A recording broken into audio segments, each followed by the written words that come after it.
넓은 우주에는 흥미로운 일들이 가득합니다. 그 대부분은 일부러 멀리까지 가지 않더라도 볼 수 있는데요.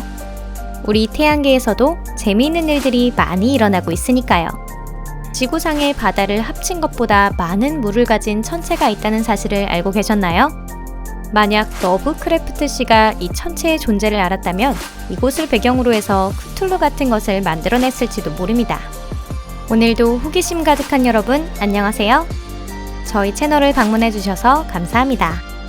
오늘은 목성의 갈릴레이 위성 중 하나인 유로파에 대해 이야기해 보겠습니다. 그럼 시작해 볼까요?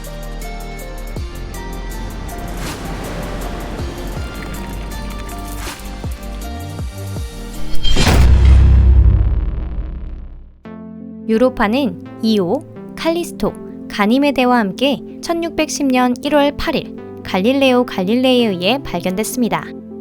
이는 인류가 처음 발견한 다른 행성의 달이었는데요. 유로파의 흥미로운 점은 바로 얼음으로 되어 있다는 것입니다. 70년대 초 탐사기 파이어니어 10호와 11호에 의해 유로파의 모습이 드러났을 당시 연구진들의 관심을 받은 것도 바로 이 부분이었습니다.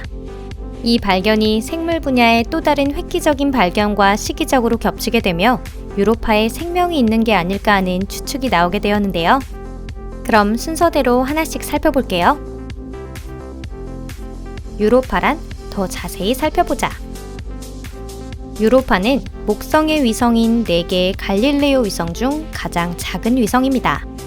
반경 1500km, 표면적은 3000만 평방킬로미터로 이는 아프리카 대륙과 비슷한 크기이죠. 유로파는 목성의 거대한 위성 계열에서 6번째로 떨어진 곳에 있습니다. 갈릴레오는 유로파가 이오 다음으로 오는 2번째 행성이라고 생각했는데 1898년 아말테아가 발견되고 파이오니아나 보이저를 통해 3개의 작은 천체가 더 발견되었습니다.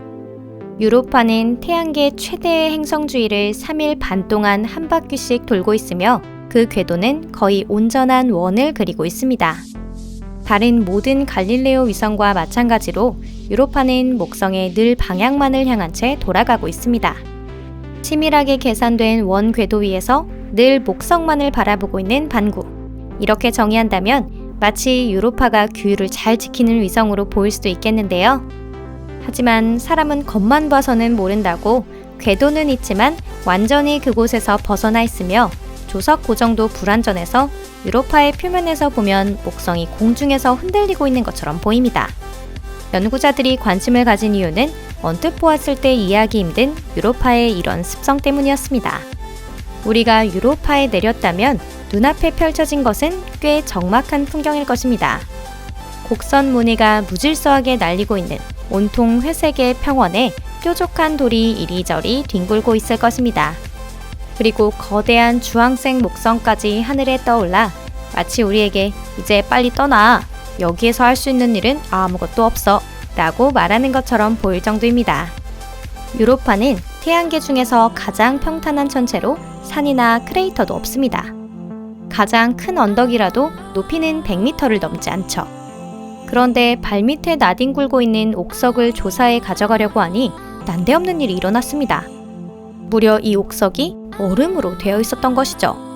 이는 우주먼지와 섞인 보통의 물의 얼음입니다.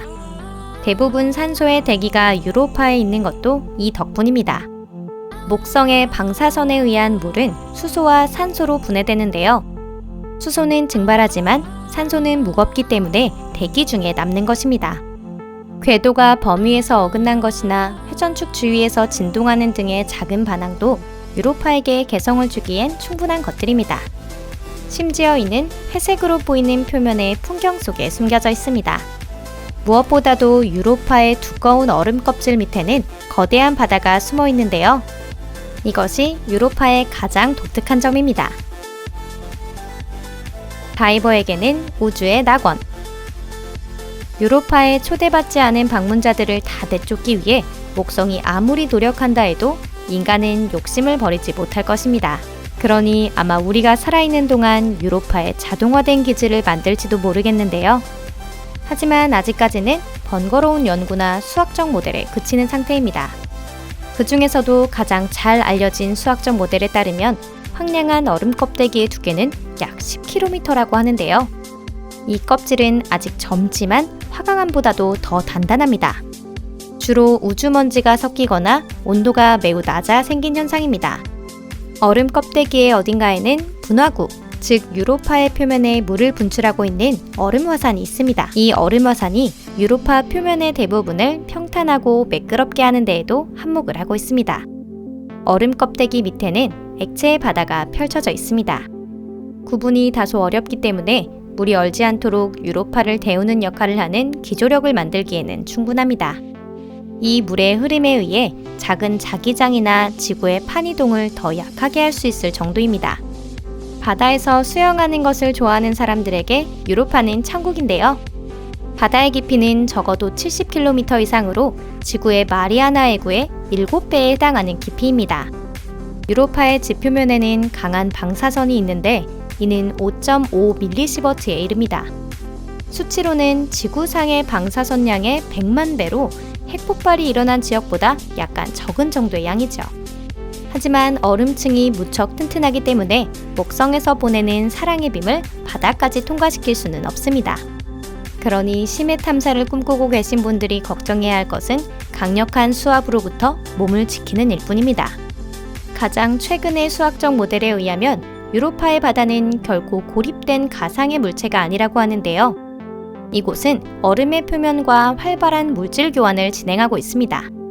얼음 표면에는 황산 마그네슘이나 황, 철이 많이 함유되어 있어 물의 화학 성분은 상당히 윤택한 편이라고 합니다. 그리고 당연한 말이겠지만 마셔서는 안 됩니다. 짜니까요.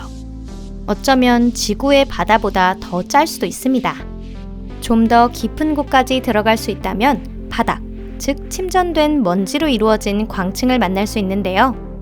강한 수압에 의해서 압축된 먼지는 딱딱한 암석이 됩니다. 그보다 더 깊이 들어간다면 아마도 규산염으로 가득 찬 핵이 있을 겁니다. 혹은 없을 수도 있고요.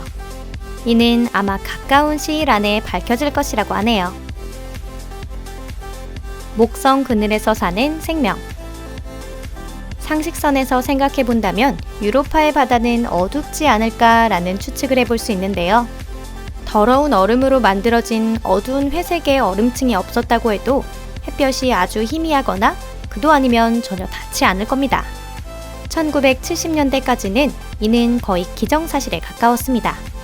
생명은 모두 태양 에너지에 달렸다고 생각했기 때문인데요.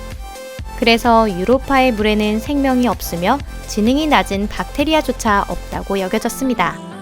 하지만 1970년대 끝에 열린 갈라파고스 암초의 연구가 연구자들의 상식을 뒤집어 버렸죠. 이른바 블랙 스모커라고 불리는 열수 분출구멍이 햇빛이 닿지 않은 해저 깊은 곳에서 발견된 것입니다. 블랙 스모커는 200에서 300도의 열수를 내뿜으며 주위의 광대한 해저에 열을 전해줍니다. 300도의 물이라고 말하면 물리 선생님께서 한숨을 내실지도 모르겠는데요. 하지만 이번에는 선생님이 틀리셨어요.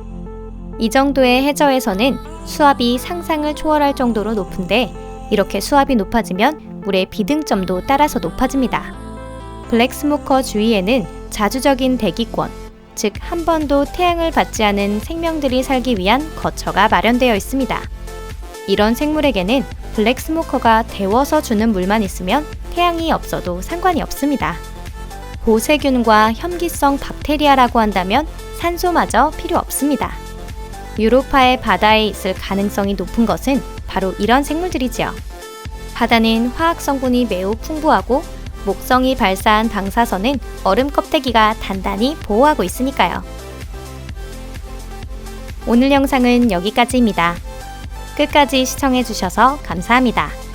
결론은 유로파의 바다에서 이성을 가진 인어 같은 생명체를 기대했다면 아마 실현되기 어렵다는 뜻인데요. 생명체가 발견된다고 해도 아마 단순한 미생물이나 해면, 산호 같은 종류일 겁니다. 그렇지만 이런 발견이 캐캐묵은 과학의 난제들에 대한 해답을 찾아줄 단서가 될 것이란 사실에는 변함이 없을 것 같습니다. 이번 영상이 마음에 드셨다면 좋아요 잊지 말아주세요. 저희에게 큰 힘이 된답니다.